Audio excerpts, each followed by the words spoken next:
It's not the power that does it for me, Jim. It's not the potential. We can all see that. It's the personality.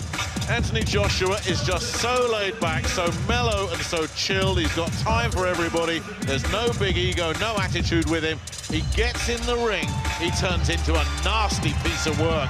And when you've got 17 stone of power like he has, you can use that nastiness to serious intent. Yeah, well, Anthony's that sensible young man. I think he knows that the opponents that put him in with at the moment don't really have a great chance of offering a great threat to him. We're looking for opponents that can take him a few rounds. I'm looking forward to the time when we start looking for opponents who maybe can hit him back a little bit more often and have a chance of winning. He's a young heavyweight. This is only his 10th fight, so we're a little while away from those matches. But everything he's done so far, you cannot fault it. It's been terrific. He does really look like the full package. And I've just got one question for you, Jim, and it's a hypothetical one. I'm not going to ask you to answer. How many heavyweights in the world right now would you put ahead of Anthony Joshua?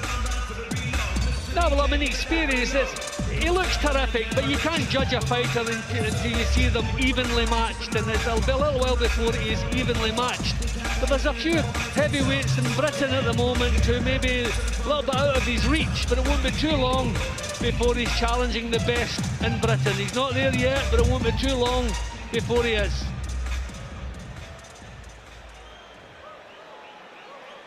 Ladies and gentlemen, Eddie Hearn's Matchroom Sport welcomes you to the heavyweight division. 10 rounds of boxing, an eliminator for the British Heavyweight Championship and the coveted Lord Lonsdale's Challenge belt, sponsored by 666bet, JD Sports, Scott's Menswear, and WeBuyAnyHouse.com.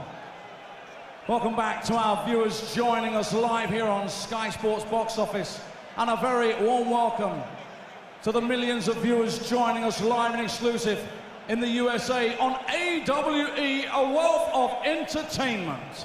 All the officials appointed by the British Boxing Board of Control. Steward in charge, Mr. John Rees, QC. General Secretary Robert Smith, and area representative is Al Hayes. Working the red and blue corners are Richard Thomas and Barry Coulson. Timekeeper at the bell will be Colin Roberts. And our 3 scoring judges, Ian John Lewis of Gillingham, John Keane of Wellingborough, and Victor Lachlan of Paisley, Scotland. When the action begins and the bell rings, the man in charge, the man in the middle, is Mr. Terry O'Connor of Birmingham.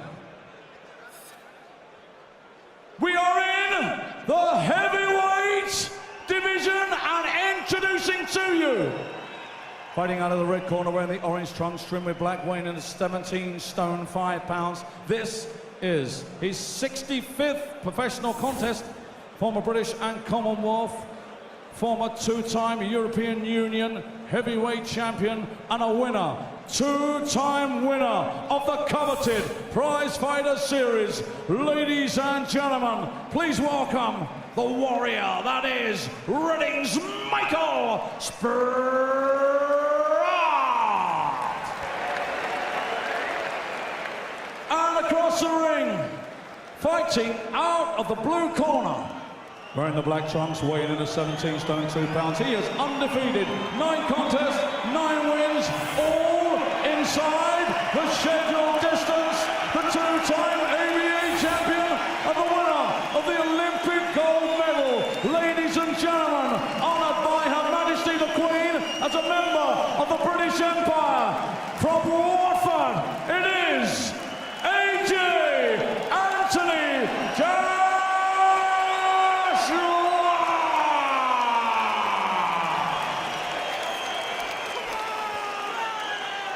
Here we go. 10 rounds eliminated for the British Heavyweight Championship.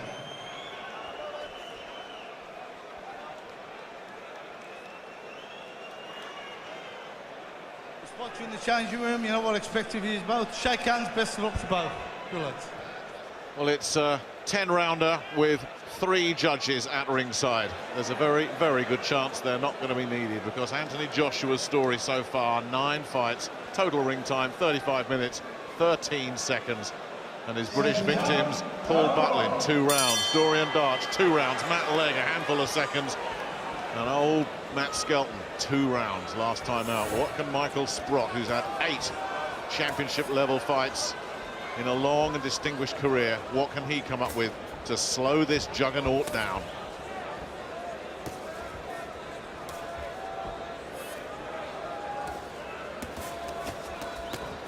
Coming in and giving it a go there. Sprott just trying to let Joshua know he can't have everything his own way. Now, Michael Sprott will give it a go. Proud fighter, a lot of success throughout his career, but heading towards 40, you know, did not really. I mean, we're looking at 2 men at different stages, at different ends of their career. But while he's in there, Sprott will give it a go. And the combination flow early here. Joshua, such a buzz around everything he does. And there's just a sense of anticipation here at the arena. Just waiting for the explosive moment.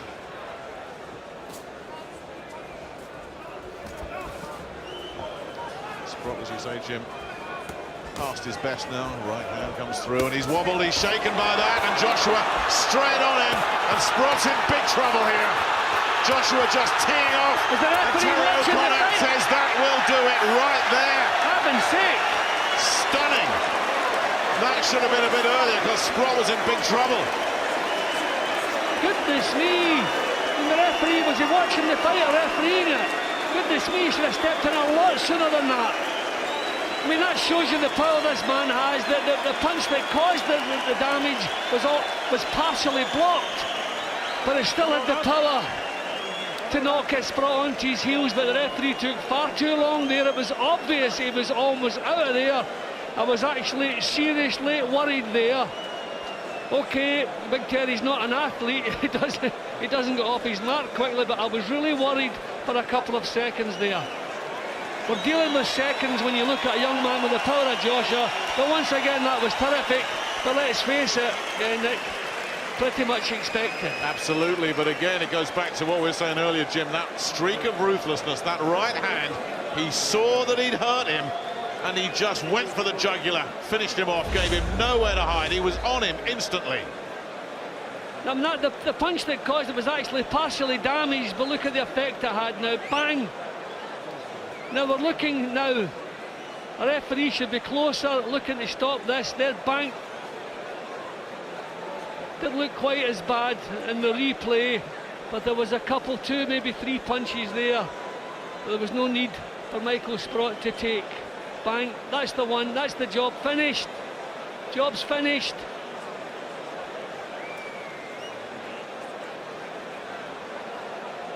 A terrific performance from Joshua. It really is. It's the perfect 10 for Anthony Joshua. 10 fights, 10 stoppages.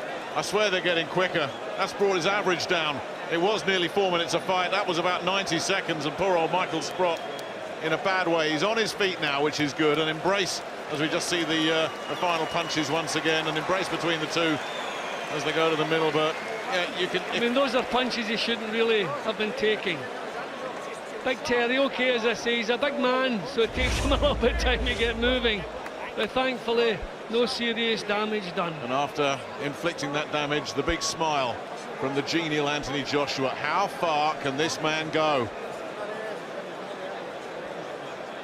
Ladies and gentlemen, timekeeper Colin Roberts recorded a time of 1 minute and 26 seconds of the first round. Referee Terry O'Connor has stopped this contest with Sprott in no position to continue.